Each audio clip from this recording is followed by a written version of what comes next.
Why some people hate The Office. Hey everyone, and welcome back to The Screeny.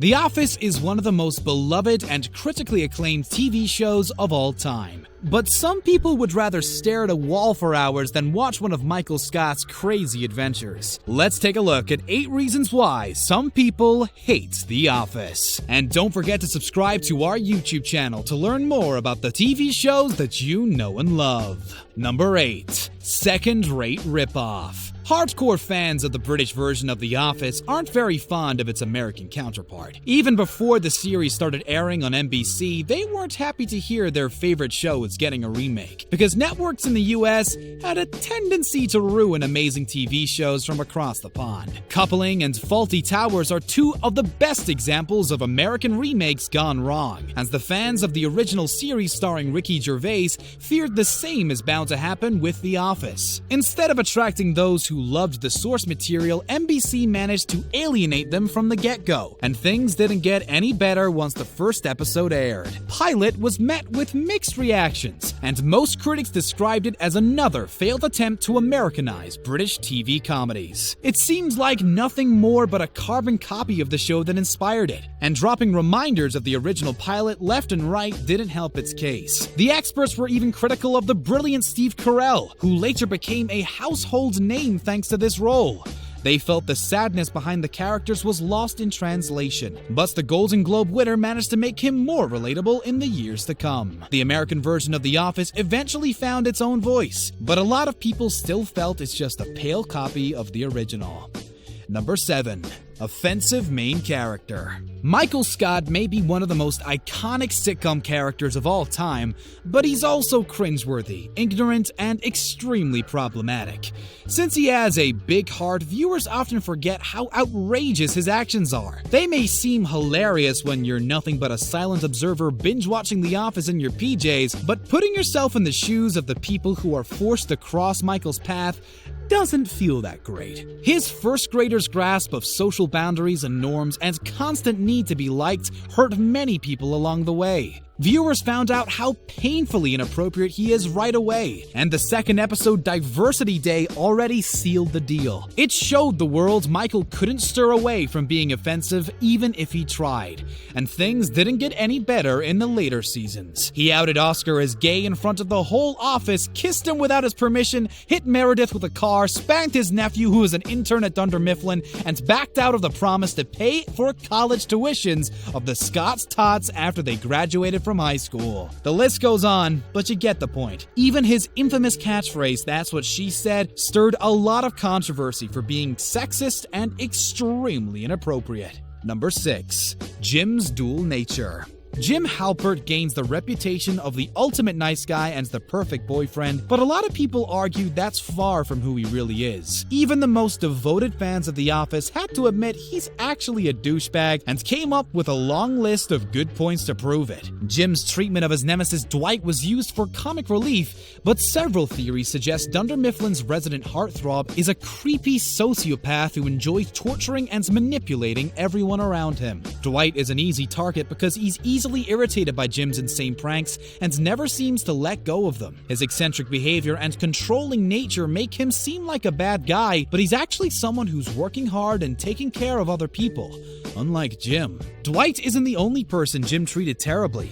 Each of his girlfriends before Pam could confirm he's actually a scumbag who cares about no one but himself. She treated Karen like garbage, constantly playing with her head, and pushed her away until the relationship completely fell apart. He wasn't any better to the purse girl Katie, since he pretty much dated her to make Pam jealous and broke up with her during Booze Cruise. Number 5. Problematic romance. A majority of The Office fans believe Jim and Pam are couple goals, but not everyone aspires to have a similar relationship. When you look a little bit closer at their romance, you start to see some cracks that were actually there from the very start. A lot of viewers seem to forget that Jim and Pam bonded over terrorizing a fellow co-worker. Despite the fact she's usually presented as the nicest person ever, Dunder Mifflin's receptionist enjoyed Jim's crazy pranks as much as he did. Her gentle, timid nature did didn't stop her from giggling like a schoolgirl every time her future husband pulled Dwight's leg, and she even helped him out on several occasions.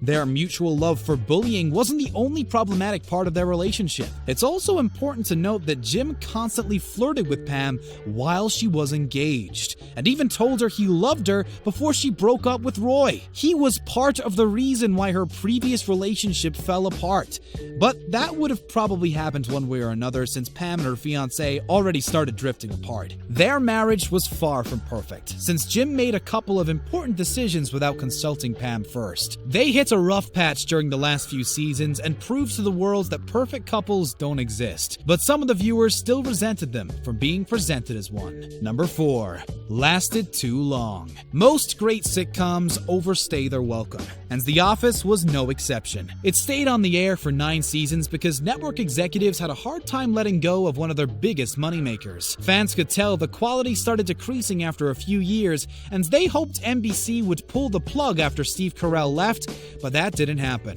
Supporting players tried their best to carry the show on their shoulders, but they just weren't strong enough. Season 8 was the first one to receive a bunch of negative reviews, and the critics felt the show officially went from a shadow of its former self to being actively unwatchable. After so many years on the air, The Office had nothing new to say, and episodes felt recycled and uninspired as time went by. After a while, it became obvious that Michael Scott was the glue holding The Office together, and characters who came after him weren't interesting enough to replace him. Despite his many flaws, Michael was a lovable goof, and putting other quirky individuals in charge of Dunder Mifflin just didn't work. To make things even worse, a couple of amazing writers, including Mindy Kaling and BJ Novak, left the show after a while, and their departure was the final nail in the coffin.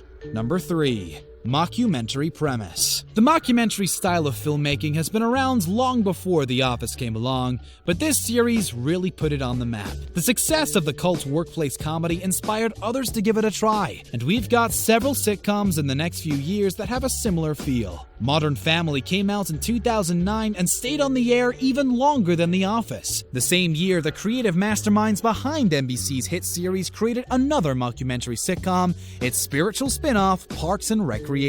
Unlike The Office, these two shows weren't extremely reliant on this style of filmmaking, and that's what made them easier to get used to. This series wouldn't be what it was without its mockumentary approach, but viewers who've never encountered it in the past didn't know what to make of it. Instead of sticking around and seeing where it goes, they gave up on The Office right away, and returned to sitcoms with a more traditional feel. Some of the fans who followed the adventures of the Dunder Mifflin crew until the very end also felt like the series took things too far.